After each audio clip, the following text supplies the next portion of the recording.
The door didn't open easily. It wasn't locked, not exactly. More like the hinges themselves resisted the idea of movement.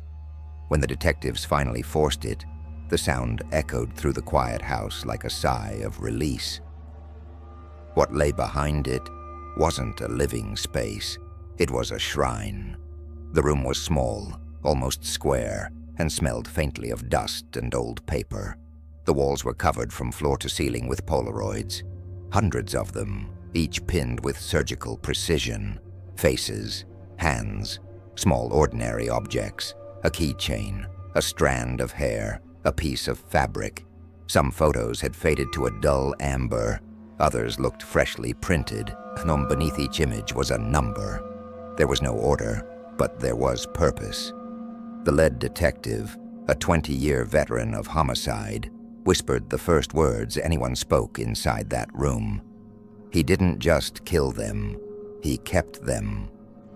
On the floor, a row of boxes sat neatly aligned. Inside, items wrapped in tissue, earrings, postcards, notebooks, an inhaler, a watch stopped at 11:42, every object catalogued, everyone placed with a kind of care that felt obscene. The boxes weren't trophies in the sense of triumph. They were pieces of people, fragments of lives stolen and preserved. As crime scene photographers began documenting the scene, one of them muttered, "It's like he built his own museum." The profiler arrived the next morning. Dr. Leland, a veteran behavioral analyst, had seen dozens of murderers, compulsive, impulsive, methodical, deranged. But as he stepped into that room, his posture changed. His eyes moved slowly across the walls as though reading a language only he could understand. "This isn't chaos," he said quietly. "This is ritual." He pointed to the photographs, the pattern of how they were hung, not random. Each row had 12 pictures. Each box beneath had exactly 12 items.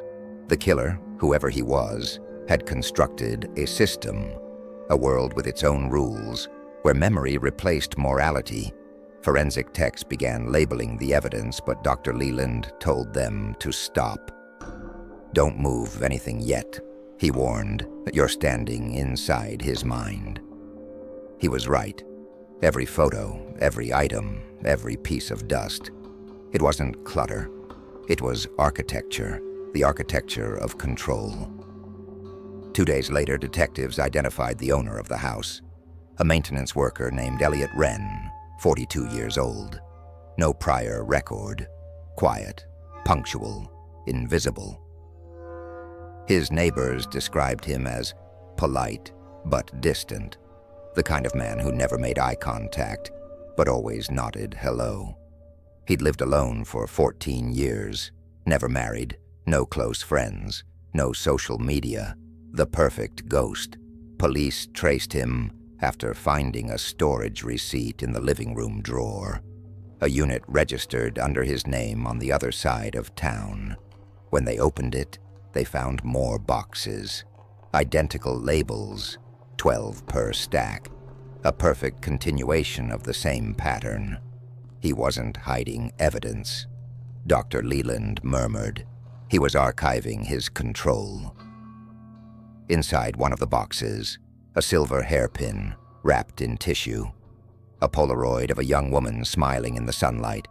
Her name matched a missing person from 5 years earlier. Another photo, a different girl, same pattern, different time, same pose. At the precinct, a junior detective asked the profiler, "Why would anyone keep this stuff? Doesn't it risk everything?" Dr. Leland's answer was almost philosophical. "Because destruction ends the fantasy.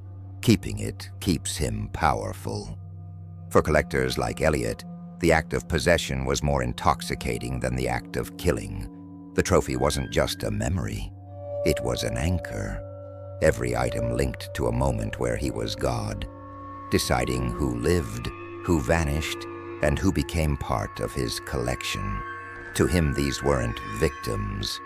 They were objects of proof, proof that his control over them extended beyond death. That's why he didn't throw anything away. He didn't want the evidence gone. He wanted the feeling to stay. The analysis of Elliot's home revealed something else. The room's layout mirrored the city map. Each Polaroid's position corresponded to the location where the victim disappeared.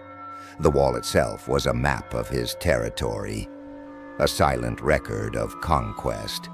The trophies weren't random souvenirs. They were milestones. Each new addition was a reinforcement, not of memory, but of identity. When they found Elliot, he didn't resist. He was sitting on a park bench feeding birds, his hands perfectly still. When asked if he understood why he was being arrested, he simply nodded and said, "You've seen the room, then." In his interrogation, his voice was calm, detached, almost academic. "You don't throw away photographs of your children," he said softly. "You keep them to remember who you are." Dr. Leland leaned forward, "But they weren't your children." Elliot smiled faintly. "They are now." Later, the profiler would write in his report, "The subject demonstrates trophy keeping as a compulsion to preserve emotional dominance. The objects serve as mnemonic devices. Each item reactivates the neurochemical state associated with control and arousal. He collects not people, but moments of power." That was the last line in the official report. But the footage from the evidence camera caught something else. Something unscripted. As the lights dimmed and the crime scene team packed up, Dr. Leland stayed alone in the room for a moment. His silhouette stood among the photographs, the amber light flickering over the Polaroids. He whispered to no one in particular, "The worst rooms are the ones built from memory." Then he turned off the light. Darkness returned to the room, a room that should never have existed, yet was born entirely from one man's need to remember what he should have forgotten. The trophies stayed behind, silent and still, waiting for the next set of eyes to ask the same question every profiler eventually asks when faced with such rooms. When does memory stop being remembrance and start becoming possession? The first time Elliot Wren kept something, it wasn't planned. Investigators traced it back to a night 7 years before the discovery of the room. A local missing person, 22-year-old art student, last seen near a bus stop. In her apartment, her friends remembered a small silver brooch she wore every day. They never found it. When detectives searched Elliot's storage unit, they found that brooch inside an envelope, labeled Walwanne, a single item, a beginning. It wasn't yet a system, not yet a collection. It was an accident, or maybe the first spark of something he didn't fully understand. But that brooch became his memory trigger, the physical residue of a moment that his brain had already rewritten into something sacred. For the rest of his life, Elliot would chase that same sensation, the flicker of control that comes from holding evidence of domination. The act of keeping became the act of feeling, and every feeling needed to be repeated. The neurology of obsession. Dr. Leland's analysis described it clinically. The subject's emotional system is hijacked by reinforcement loops. Each trophy functions as a neural bookmark that reactivates dopamine pathways linked to euphoria and control. Dopamine, the molecule of pursuit, not satisfaction. In normal people, dopamine spikes when we anticipate something, a goal, a reward, a promise of success. For killers like Elliot, that anticipation never ends. The hunt is never over, because the trophies keep it alive. When he touched one of those Polaroids, his brain didn't recall guilt. It reawakened arousal, not sexual, psychological. The sense of owning a life, freezing it in a moment that would never change. Every photo was a key, every object a trigger. He didn't need to kill again to feel powerful. He only needed to revisit the artifacts. That's how the loop begins. Stimulus, memory, reward, reinforcement, craving, repetition. In psychology, it's called compulsive recall behavior, the same circuitry that drives gambling addiction, pornography obsession, or hoarding disorders. But in killers, the stakes are flesh and memory. The collector's ritual. Every loop starts with the same ritual. He'd enter the room late at night, lock the door, and turn on the single amber lamp. He'd stand still for a full minute before opening any box. Not because he was afraid, because ritual creates anticipation, and anticipation feeds dopamine. Each movement was precise. The gloves, the tissue paper, the alignment of the box. The lighting was always the same. He wasn't looking at objects. He was summoning a feeling.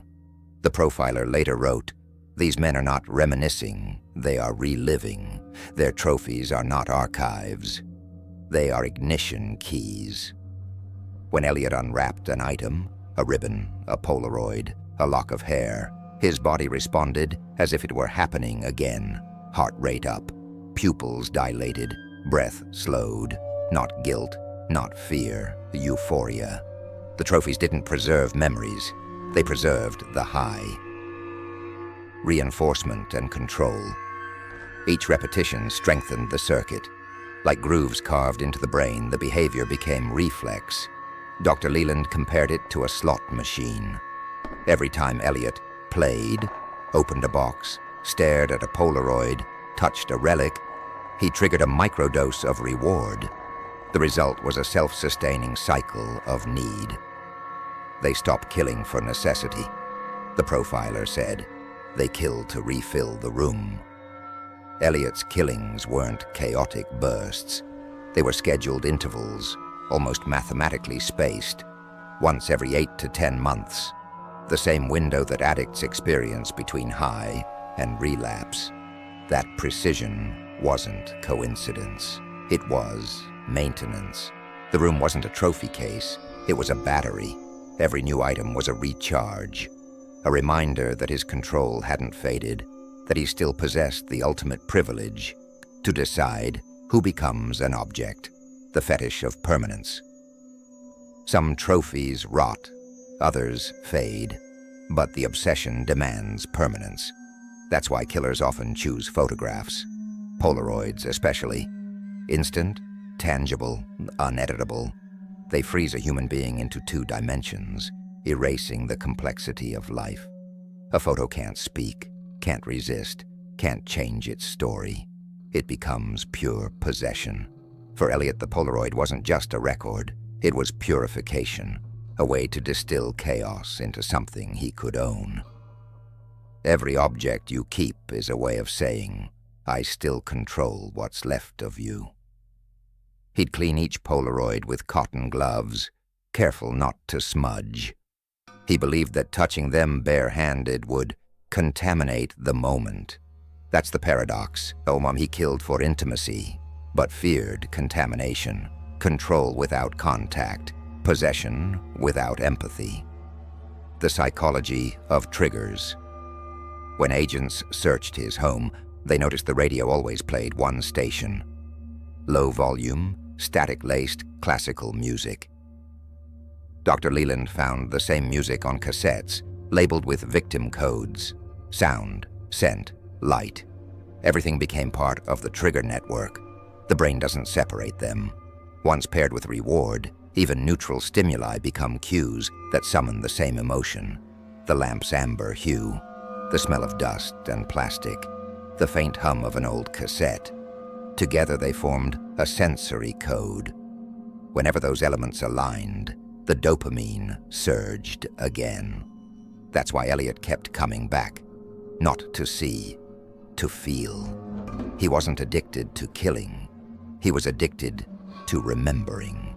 And memory is the most dangerous drug because you can never overdose, only decay. Profilers note, the infinite loop. Weeks after his arrest, Elliot stopped speaking. He sat in his cell, silent, but his eyes moved, tracing invisible shapes on the wall, as though arranging Polaroids that weren't there. The profiler called it phantom collection syndrome. Even without the trophies, the mind continues the ritual. Imagination fills the gaps. He didn't need the objects anymore. The brain had learned to substitute memory for touch. He was collecting in his head. When the object is gone, Dr. Leland said, the obsession turns inward. The room was never about space. It was about control of time. In the end, Elliot's trophies weren't signs of pride. They were anchors against the fear of forgetting, because forgetting means losing control, and for men like him, control is the only thing that feels real.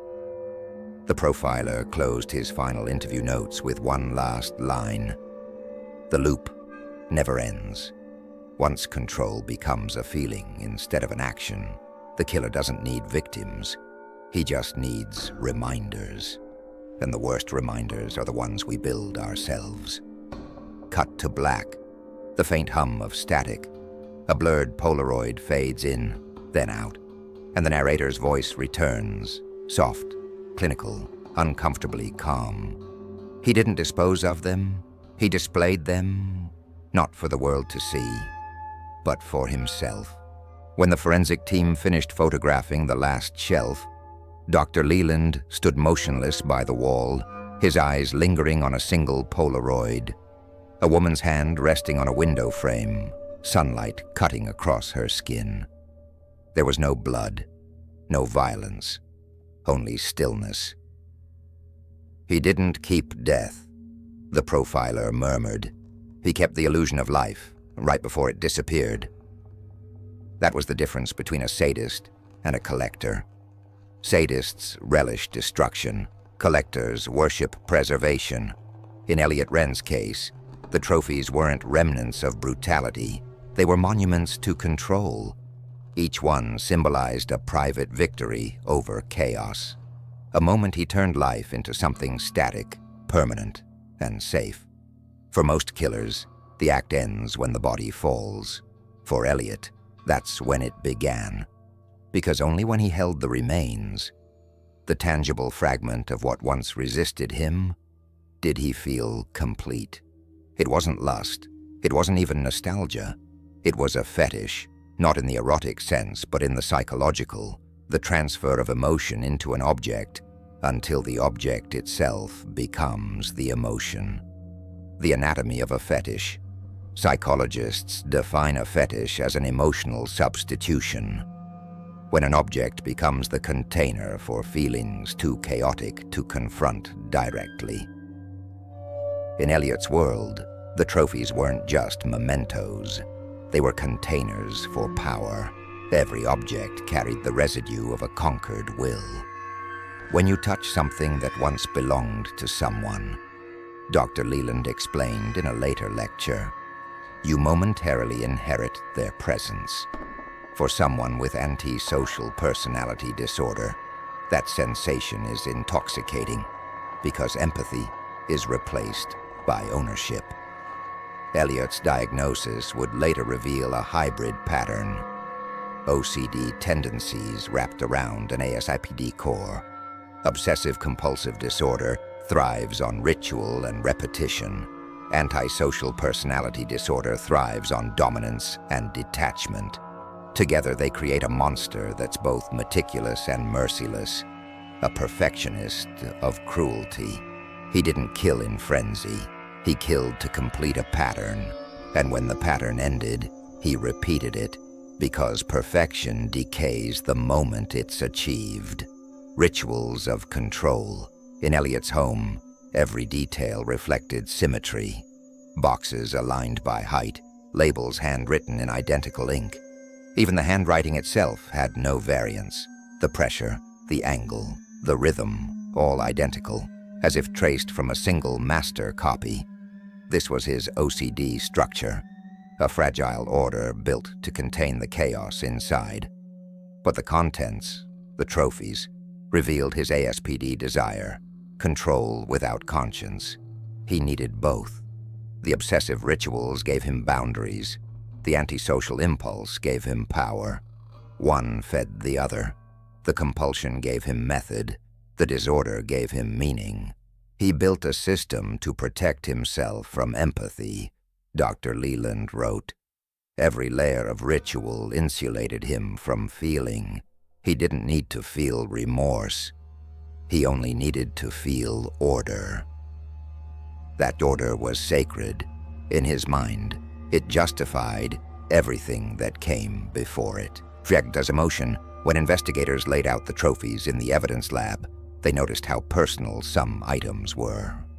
A child's drawing, a library card, a torn page from a diary. Each object seemed insignificant on its own, but together they formed a narrative, one that only Elliot understood. To him, they weren't debris. They were emotional sigils, physical symbols of control. He didn't see faces when he looked at those items. He saw proof that he could own emotion itself, freeze it, catalog it, erase its humanity, and replace it with memory. He fetishized permanence, Dr. Leland told the jury. Each item wasn't about what it represented. It was about what it prevented. Forgetting. Forgetfulness was his greatest enemy. Because if he forgot, the illusion of power vanished. The fetish became a psychological prosthetic, something that kept his emotional dominance alive even when the act was long gone. Like a drug, but cleaner. Like faith, but colder. The mirror and the mask. When Elliot was questioned about the trophies, he spoke of them like an artist describing a gallery. Each one, he said, was part of me. I only kept what reflected something true. The profiler pressed, "True about them or about you?" Elliot smiled faintly. "There's no difference." That's the essence of the fetish, the merging of self and symbol, the boundary between the object of desire and the self that desires dissolves. In Elliot's case, every trophy became a mirror. He didn't collect them to remember his victims. He collected them to remember himself, the version that existed only in those moments of absolute control. That's why he called them proofs of life during interrogation, not their life, his. The religion of possession. The profiler once described trophy keepers as priests of their own rituals. Their rooms become sanctuaries, their trophies relics. For Elliot, each act of killing wasn't an end, but a form of sacrifice, not to a deity, but to his private god. Control. That's what fetishization really is, the sanctification of the forbidden. He didn't love the objects. He worshipped what they represented, the power to redefine reality according to his will. The paradox of a fetish is that it offers safety through domination. You can't lose what you own completely. You can't fear what no longer has the power to hurt you. By turning people into objects, Elliot made sure nothing human could ever touch him again. To understand trophy killers, Dr. Leland told a group of students, you have to understand grief inverted. They don't mourn what they destroy. They mourn the moment it ends. That's why they keep coming back. To the room, to the ritual, to the fetish. Because it's not just memory they fear losing. It's the only self they recognize. The emotional dead zone. In prison, Elliot's behavior was unnervingly calm. He organized his cell like a miniature version of his old room. Books stacked by color, notes written in symmetrical grids. The guard said he'd spend hours staring at the same page of a book, eyes unfocused, as if waiting for an image to appear. He wasn't insane, he was empty. And emptiness, for men like him, isn't suffering. It's order restored. The fetish doesn't vanish when the object is gone. It migrates from physical to mental, from touch to memory. The loop continues invisibly. In interviews, he'd say things like, "The mind remembers better when it has something to hold." But his hands were empty. That's when Dr. Leland realized the trophies had never been external. They were manifestations of an internal museum, one he'd been curating long before he killed anyone. Profiler's Epilogue. The Museum Inside. Months later, when the crime scene evidence was being archived, the profiler returned one last time. The Polaroids were sealed in boxes, labeled as exhibits. The room was stripped bare. But in that sterile emptiness, he felt something familiar. That same oppressive calm. The energy didn't vanish. It lingered, like static, like residue. "The fetish never dies," he whispered. "It just changes its frame." He stood where the amber lamp once glowed and imagined the hundreds of Polaroids, faces blurred by time, fragments frozen in worship. For a moment he understood what Elliot meant by proof of life. The trophies weren't meant to remind him of what he did. They existed, so he'd never have to feel what he lacked. The collector's greatest fear isn't punishment or exposure. It's oblivion. To disappear, to be forgotten, is to lose the only illusion that made him real. That's why they collect. That's why they build rooms that shouldn't exist. Because in the end, memory becomes their only heartbeat, and the fetish, their only way to feel alive.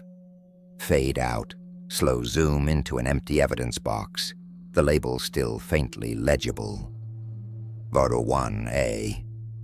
The sound of the cassette's static hum fades beneath a single whisper from the narrator. He didn't keep them because he missed them. He kept them because without them, he was no one. When Dr. Leland returned to the evidence facility, months had passed since the house had been sealed. The air was colder now, not because of temperature, but because of absence. The trophies were gone, the walls repainted, the floor polished clean. Yet somehow the room still felt occupied. He stood at the center, eyes closed, imagining the way it once looked. Polaroids arranged in perfect symmetry, amber light pooling in corners, boxes aligned like relics waiting for worship. In that stillness, the profiler finally understood something he hadn't already before. This wasn't a crime scene. He whispered to the detective beside him. It was a cathedral built not for faith, but for control. The architecture of control. In architecture, the layout of a space determines behavior. In Elliot's world, the room's geometry wasn't random. The photographs formed concentric patterns, an unconscious mandala of dominance. When investigators mapped the placement digitally, they realized every victim's Polaroid aligned along invisible grids. 12 rows, 12 columns, numbers of ritual precision. It wasn't about memory anymore, it was about order. The profiler later described it in his report as, "The subject constructs an externalized ego. The room is not a container, it is the self, made visible." Each box, each label, each inch of spacing between the frames was deliberate, a microcosm of control, extended into the physical world. For a man incapable of controlling the chaos inside his mind, building a perfect environment became his way of rewriting reality. The archive was more than evidence of obsession. It was proof of authorship. The collector as curator. The first time Dr. Leland saw the full photographic reconstruction of the room, a panoramic composite stitched from hundreds of crime scene shots, he felt an unease he couldn't name. It was beautiful. The symmetry, the muted tones, the eerie calm. It resembled an art installation. He realized that in his pursuit of order, Elliot had unintentionally created something aesthetically coherent. He didn't just collect, Leland said during a debriefing. He curated every choice from lighting to placement, served a subconscious aesthetic. The amber lamp softened the colors.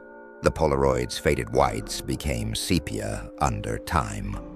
It wasn't decoration. It was control disguised as art. The profiler paused before saying the words that would haunt him for weeks. He didn't see himself as a murderer.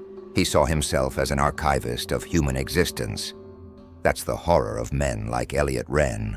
Not their violence, but their intentionality. Their crimes aren't eruptions of rage. They're compositions, power as preservation. Inside that room, every object was equal. A hairpin beside a photograph, a diary beside a charm. He stripped them of meaning and reorganized them into a new hierarchy, his own. That's what absolute power looks like. Not domination through destruction, but domination through redefinition. The archive wasn't about remembering the victims. It was about rewriting them. He transformed people into catalog entries, moments reduced to inventory. Control isn't about killing, Dr. Leland noted. It's about deciding what survives.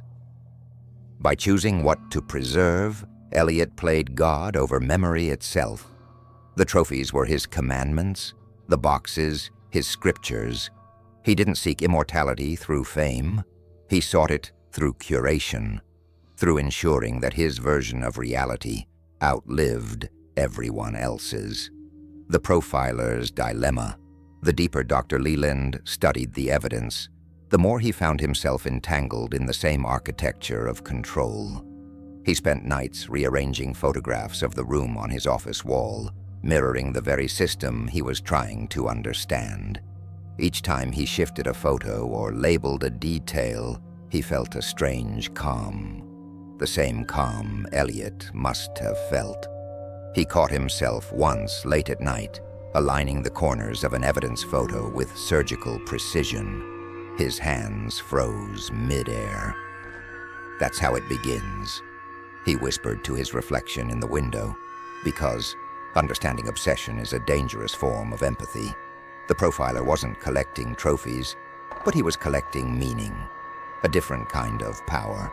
And in that moment, he realized how easily morality dissolves when you start to admire the precision of evil.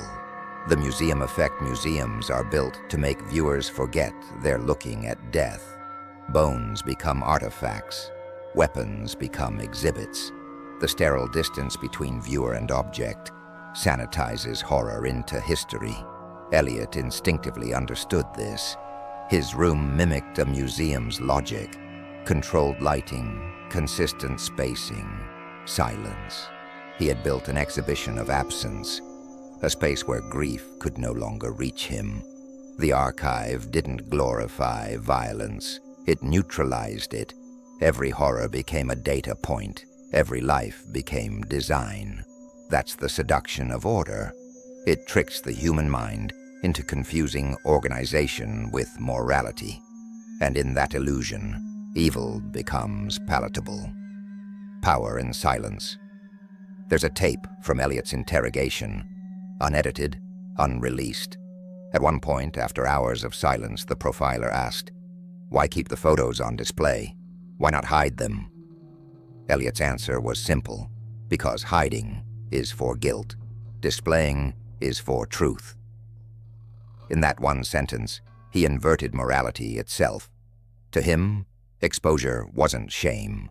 It was proof. By displaying his crimes, he turned them into declarations of authorship. Each Polaroid said, "I was here."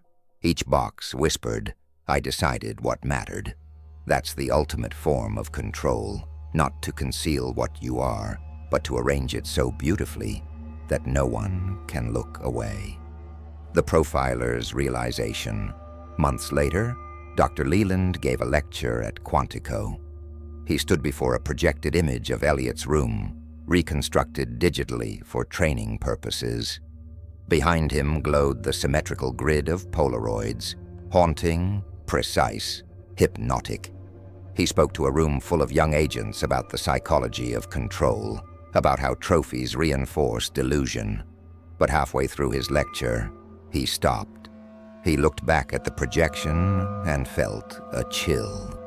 "The danger," he said quietly, "isn't that we don't understand them.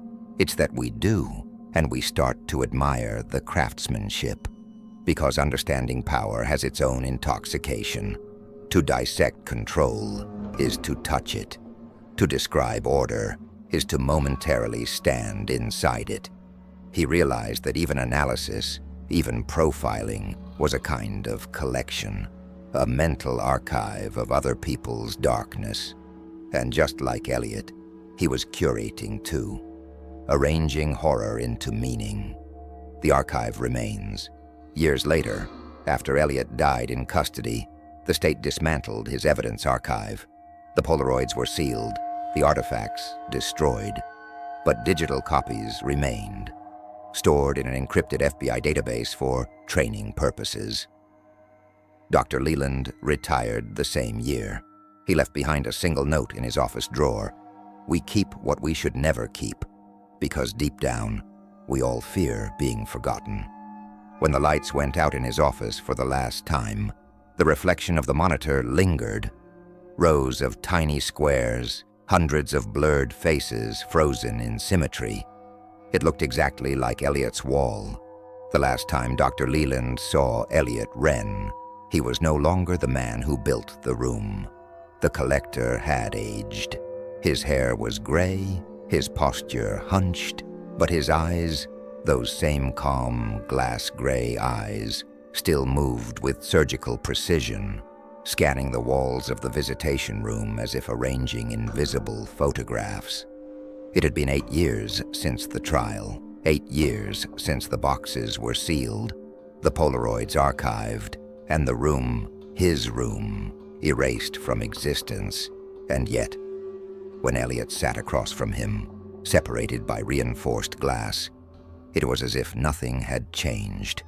"You came back," Elliot said softly, his tone neither surprised nor pleased. "I had questions that time didn't answer," Leland replied. Elliot smiled faintly. "Time doesn't answer anything, Doctor. It only rearranges the silence." The decay of Order Prison had stripped away Elliot's rituals. No boxes, no lamp, no trophies. Yet the guards reported that he'd built new ones, mental ones. He arranged the items on his meal tray by color and shape. He memorized the sound of the door's lock, counting each click before it closed. He even lined up the creases of his bed sheets with mathematical precision. "He still curates," a guard once said. "Only now the collection is made of time." Inside those concrete walls, Elliot didn't collect objects anymore. He collected moments of control, a look, a pause, a breath. Control had become microscopic, distilled down to the smallest possible measure of existence, and that was enough. Dr. Leland realized that the room had never been a physical space. It was an idea, a pattern repeating itself wherever order could exist. He built the museum inside his mind, Leland noted in his journal, and I fear he never left it. The profiler's guilt. Leland hadn't come out of curiosity. He came because the investigation had changed him, quietly, irreversibly. He still dreamed of the room, empty walls flickering under amber light. Sometimes he'd wake up or lining the edge of his nightstand with the carpet seam, realizing his hands were mimicking Elliot's compulsions. The case had infected him, not with violence but with symmetry. He began to see patterns everywhere, the arrangement of windows on a building, the rhythm of raindrops on glass, the spacing between heartbeats on an EKG.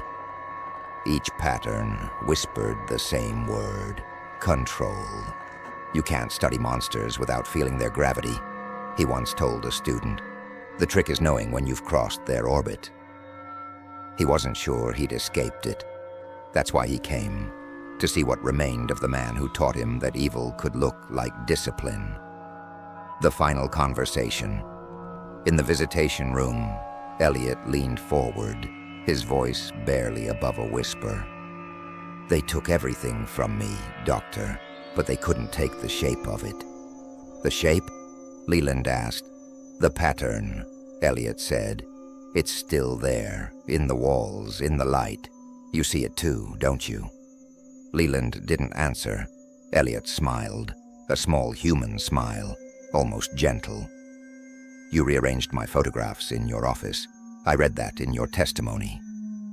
The words froze him. It was true. During the investigation, Leland had recreated the entire wall for behavioral mapping. But how could Elliot have known? Did you feel calm when you did it? The killer asked. Did you feel clarity? The profiler didn't respond, but Elliot's eyes softened, as if the silence confirmed it. That's the difference between us, Doctor, he said. You collect meaning. I collected proof. We both wanted to make sense of chaos. You just used better words. Leland's throat tightened.